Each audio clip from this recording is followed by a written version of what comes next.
I used to take the bike into the center of Madrid almost every day, but during the pandemic that was less appealing, and I began exploring this area more.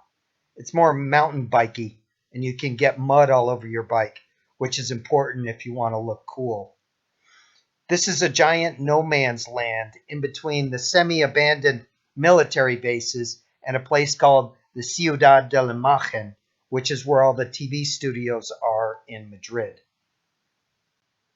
You can see one side from the other, but there's a surprisingly steep gully cutting through the middle, which makes crossing it more difficult than it looks. People come and sit near the edge of the drop off and watch the sunset in the summer. To me, it's very desert like. Not like the Sahara Desert, but more like the desert in Arizona with hardy shrubs and low lying vegetation.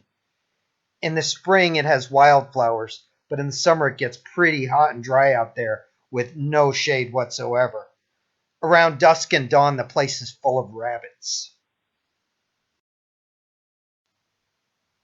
When you get to the top, there's this nice view of the city, but that's an enormous military club to the left.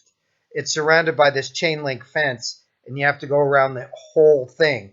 The first time you do it, especially in this direction, since it's mostly uphill, it feels like it goes on forever. When it's wet, it's muddy, and when it's dry, it's sandy, which adds to it. There was talk of building Euro Vegas around here somewhere, but those plans have fallen through. With all Spain has to offer, building a giant casino complex seemed like a lazy, tacky idea to me.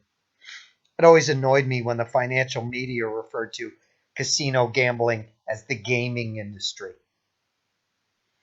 Did you lose all of our savings gambling? Honey, it's called gaming. I lost all of our savings gaming.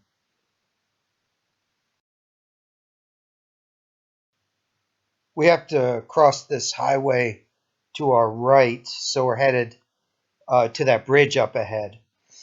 There's also a way under the highway back in the other direction, but the last time I tried to go that way, it had a meter of water in it.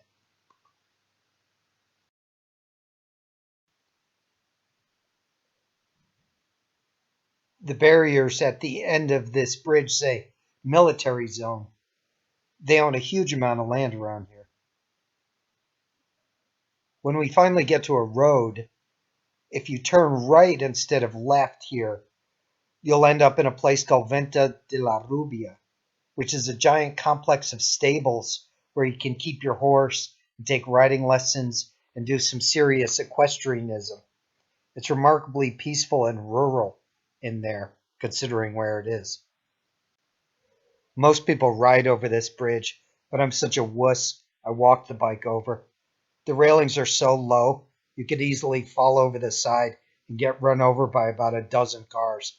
They'd have to scrape you off the highway with a spatula.